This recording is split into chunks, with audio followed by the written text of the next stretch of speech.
Channel 3 News at 5:30 starts now. And thank you for joining us at 5:30. I'm Darren Perrin. And I'm Kiana Burks. As the Trump administration continues to cut the federal workforce, the Institute of Museum and Library Services has landed on the chopping block. Channel 3's Kendall Clare explains how these cuts will impact museums and libraries here in Vermont.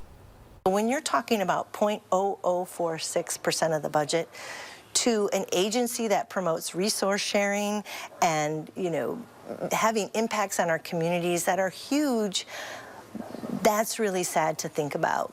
Through the Institute of Museum and Library Services, the Vermont Department of Libraries receives $1.2 million a year that is dispersed to libraries across the state for resources and programming. If the funding is cut, Vermonters could lose certain programs like summer reading for children that helps reduce the summer slide and the interlibrary loan system. That is a key function for all our libraries to share our materials.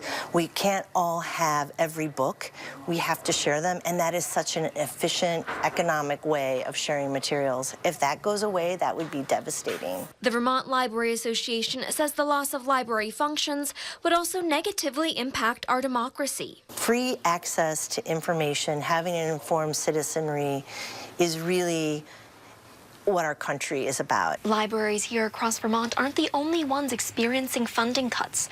The Vermont Historical Society is facing an uncertain future too. IMLS currently funds 2 grants, one for their COVID-19 oral history project and another for a local historical society training program, totaling about $375,000. While the history project is wrapping up, the training program just kicked off in January. Without these federal funds, it's not a program that we can do ourselves. So that's that kind of unknown piece that we are in right now that is difficult for us as an organization. The Historical Society is pursuing other funding sources, but if they can't guarantee the money, they'll have to lay off the staff member the grant funds and pause the training program by mid-April. This kind of support and these kind of training programs are really what's available to help them to really serve their communities and do great programs and preserve great history. Reporting in Burlington, Kendall Clare, Channel 3 News.